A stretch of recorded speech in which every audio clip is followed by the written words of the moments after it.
Hello everyone, मैं संगीता सक्सेना भारतीय गृहिणी डिजाइनर यूट्यूब चैनल में आप सभी का स्वागत करती हूँ। आज हम सिखाने वाले हैं मधुबाला ब्लाउज के पैटर्न की ड्राफ्टिंग और कटिंग। बिगनर्स के लिए भी ये वीडियो बहुत ही हेल्पफुल होगी। हम आज इस वीडियो में बहुत ही आसान तरीके से सिखाएंगे, स्टेप बाय स्टेप। इस वीडियो को पूरा देखने के बाद आपके मधुबाला ब्लाउज की फिटिंग 100% एक्यूरेट आएगी। और हाँ, वीडियो को पूरा देखिएगा, तभी आपको सारे टिप्स समझ में आएंगे। बीच बीच में मैं बहुत सारे हिंट्स, बहुत सारे सीक्रेट शेयर करती हूँ। अगर आप वीडियो बीच में छोड़ देते हैं तो आप वो सभी मिस कर देंगे। आप ब्लाउज को परफेक्ट फिटिंग के साथ, सही ड्राफ्टिंग के साथ तैयार करना चाहते हैं तो वीडियो को पूरा देखिए, एक भी स्टेप मिस मत कीजिए, ताकि आपके ब्लाउज की फिटिंग भी 100% परफेक्ट आए। चलिए बिना देर के वीडियो को शुरू करते हैं। सबसे पहले हम फोल्ड साइड देखेंगे। हमें फोल्ड साइड से ही ब्लाउज की ड्राफ्टिंग बनानी है। तो सबसे पहले हम फ्रंट पार्ट के लिए लंबाई का निशान लगाएंगे। आप चाहें तो यहाँ मार्जिन ले सकते हैं, मैं ड्राफ्टिंग में मार्जिन नहीं लेती हूँ। हमने यहाँ पे पूरी 15 इंच की लंबाई का निशान लगा लिया है। एक निशान और लगाने के बाद इन दोनों निशानों को मिलाते हुए हम तीरे का निशान लगाएंगे। हमारे पास तीरे का नाप 12 इंच है, तो उसका आधा हम यहाँ पे 6 इंच पे एक निशान लगाएंगे। अब फिर से लाइन सीधी करने के लिए हम एक निशान और लगा लेंगे और अब इन दोनों निशानों को मिलाते हुए हम आर्म होल की लंबाई 6 इंच पर ही लेंगे। नेक की चौड़ाई हम 3 इंच ले रहे हैं और अब यहाँ पे आधा इंच तीरे के लिए डाउन करेंगे और इसे हम नेक वाले पॉइंट से ही मिला देंगे। इसके बाद हमारा जो आर्म होल है वो 6 इंच से कुछ कम हो गया है, तो इसे हम बढ़ाकर फिर से 6 इंच पूरा कर लेते हैं। अब हम ये 6 इंच वाला निशान एक और लेंगे और दोनों निशानों को मिलाते हुए बस्ट पॉइंट की लाइन लेंगे। हम यहाँ पे बस्ट का 4+1 करेंगे। हमारा बस्ट साइज 40 इंच है, तो हमने यहाँ पे 10 इंच में +1 करके 11 इंच पे एक निशान लगा लिया है। आप लोग हैरान होंगे कि मैंने बोला था पैटर्न सिखा रही हूँ और मैं फैब्रिक पे निशान लगा रही हूँ, तो ये मैं फैब्रिक पैटर्न ही बना रही हूँ। आप चाहें तो पेपर पे बना सकते हैं। अब हम नीचे वेस्ट लाइन के लिए जो नाप लेंगे वो होगा waist divided 4 plus dot. Dot का साइज आप अपनी पसंद के हिसाब से 2 इंच या 2.5 इंच रख सकते हैं। मैंने यहाँ पे 2 इंच लिया है। अब वेस्ट लाइन और बस्ट लाइन दोनों को मिलाते हुए ये फिटिंग वाली लाइन लगा देंगे। चलिए अब हम वेस्ट डॉट डाल लेते हैं, लेकिन उससे पहले हम 2.5 इंच की बेल्ट शो कर देते हैं। मैंने यहाँ पे 2.5 इंच का निशान लगा के बेल्ट के लिए लाइन बना दी है। देखिए, इस तरीके से आप दोनों तरफ से बराबर कपड़ा लेते हुए 2.5 इंच की बेल्ट के लिए एक लाइन शो कर दीजिए। आज हम फैब्रिक पैटर्न इसलिए बना रहे हैं क्योंकि पेपर पैटर्न के अपेक्षा में फैब्रिक पैटर्न ज्यादा टिकाऊ होता है। चलिए अब हम वेस्ट डॉट का निशान लगा लेते हैं। वेस्ट डॉट के लिए फॉर्मूला है बस्ट डिवाइडेड 10। तो हमारा 40 इंच बस्ट है, इसके लिए 4 इंच आ रहा है और हमने 4 इंच पे ये निशान लगा लिए हैं। अब शोल्डर टू डॉट का जो साइज है वो 10.5 इंच है, तो हमने वो निशान भी लगा लिया है। अब इन दोनों निशानों को मिलाते हुए सीधी लाइन खींचेंगे और इसके बाद हमने जो यहाँ पे डॉट का साइज छोड़ा था 2 इंच, तो वो हम इस डॉट लाइन के दोनों तरफ लेंगे, जैसे 1 इंच लेफ्ट साइड में और 1 इंच राइट साइड में। दोनों साइडों पे हम 1-1 इंच लेने के बाद इन्हें भी अपने डॉट पॉइंट से मिला देंगे। अगर आपको कोई कंफ्यूजन हो तो एक बार फिर से बेल्ट को चेक कर लीजिए। जो आपका वेस्ट साइज का 4 है उसमें जो एक्स्ट्रा है वो आपको डॉट में डालना है। तो बस हमने 2 इंच को आधा आधा यानी 1 इंच इधर 1 इंच इधर ले लिया है और नीचे बेल्ट वाले पोर्शन में तो हम इसे सीधा ही रखेंगे और ऊपर की शेप में ही इसको जो शेप है उस तरीके से मिलाएंगे, जैसा कि वीडियो में दिख रहा है। वेस्ट लाइन का निशान लगाने के बाद अब हमें नेक की लेंथ का निशान लगाना है। तो जो हमने विड्थ ली थी उसी जगह पे इंची टेप को रखेंगे और फोल्ड साइड पे वहां तक टच करेंगे जहां तक हमें लंबाई चाहिए। हमें यहाँ पे 8 इंच का साइज जो है वो लेना है। उसके बाद में उसको हम सीधा नाप लेंगे और सीधे में ही दोबारा वही सेम निशान लगाएंगे और अब इसमें एक चौकोर बॉक्स बनाएंगे जिसमें हम नेक की शेप देंगे।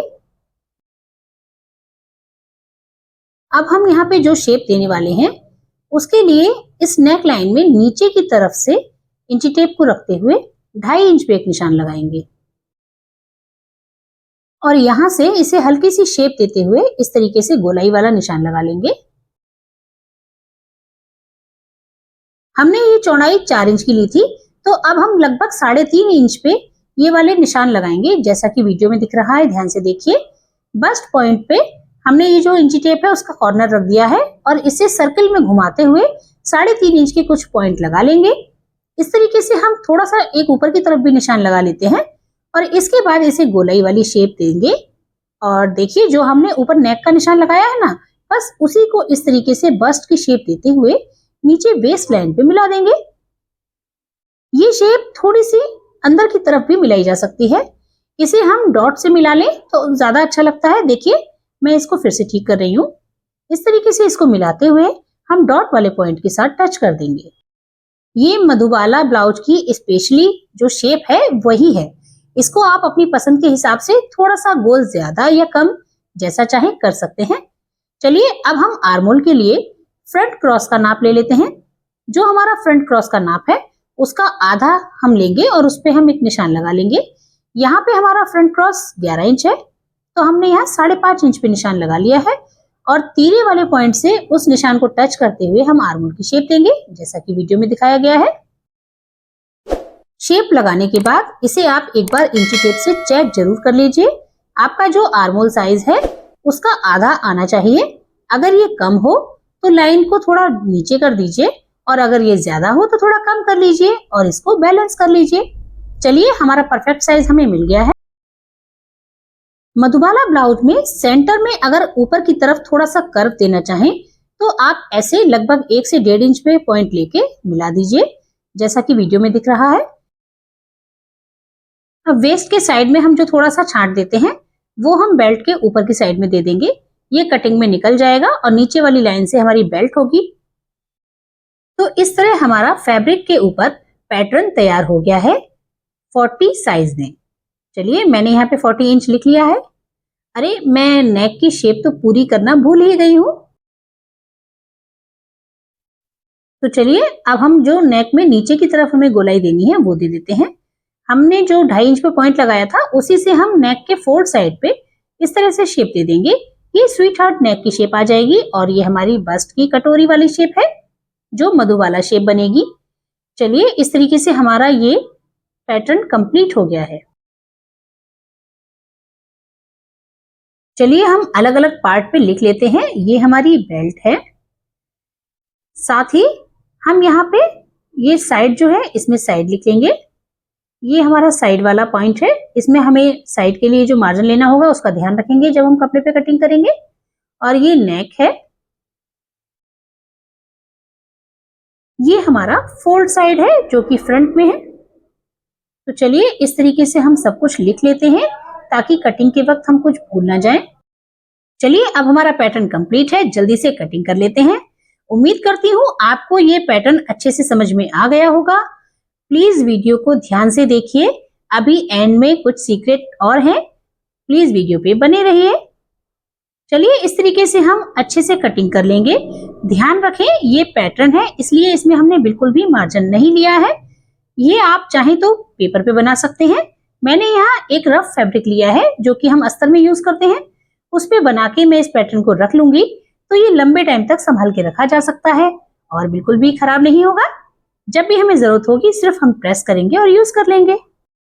ये जो वेस्ट डॉट निशान लगाए थे हमने, इस पे हम कट लगा के छोड़ सकते हैं या फिर आप चाहें तो इस वाले पीस को पूरा कट करके निकाल दीजिए।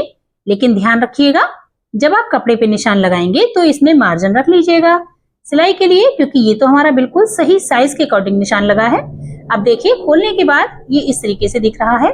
ये हमारा सेंटर पॉइंट है जो दोनों तरफ की कटोरी शेप है। चलिए, इस तरीके से अब हम ये जो साइड की हमने शेप लगाई थी, एक्स्ट्रा शेप को निकालने से पहले हम बेल्ट को सीधा काट लेते हैं। देखिए, हमारी बेल्ट बिल्कुल कटिंग हो गई है। बीच का जो 2.5 इंच एक्स्ट्रा है वो हमें काट के निकालना है, लेकिन हम इसे बीच से नहीं काटेंगे, साइड से ही कट कर देते हैं तो हमारी बेल्ट जैसे फोल्ड है वैसे ही बनी रहेगी। तो देखिए, हमने साइड से इसको, जो बीच का हमारा 2 इंच है, हमने वही निशान लगा लिया है और अब इसको कट कर देते हैं। चलिए, अब हमारी बेल्ट जो है वो हमारे साइज के अकॉर्डिंग हो गई है। एक बार फिर से हम लिख लेते हैं।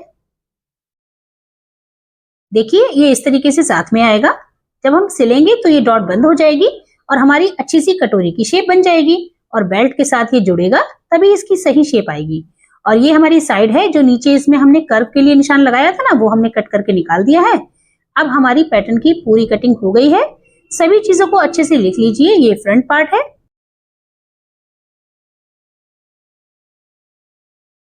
तो ये था मधुबाला ब्लाउज की ड्राफ्टिंग और पेपर कटिंग का ट्यूटोरियल। उम्मीद करती हूँ आप सभी को बहुत पसंद आया होगा। अगर आपको ये ट्यूटोरियल पसंद आया है और थोड़ा सा भी हेल्पफुल लगा है तो प्लीज वीडियो को लाइक कीजिए, शेयर कीजिए। और अगर आप इस पैटर्न के द्वारा कपड़े की कटिंग करना सीखना चाहते हैं तो मुझे कमेंट में जरूर बताइए, जल्दी ही मैं उसका वीडियो लेके आऊंगी। हमारे भारतीय गृहिणी डिजाइनर ट्रेनिंग सेंटर से जुड़िए। हमारे यहाँ सभी तरह के कोर्सेज अवेलेबल हैं और आप परफेक्ट सिलाई कढ़ाई करके डिजाइनिंग के साथ एक अच्छे डिजाइनर बन सकती हैं। तो चलिए, अगर आप सीखना चाहते हैं तो हमें कांटेक्ट कीजिए। और अगर आपको ये वीडियो पसंद आई है तो प्लीज इसे लाइक, शेयर और हमारे चैनल को सब्सक्राइब करना मत भूलिएगा, ताकि आगे आने वाली नए वीडियो की नोटिफिकेशन सबसे पहले आपको मिले। तो मिलते हैं अगले वीडियो में। धन्यवाद।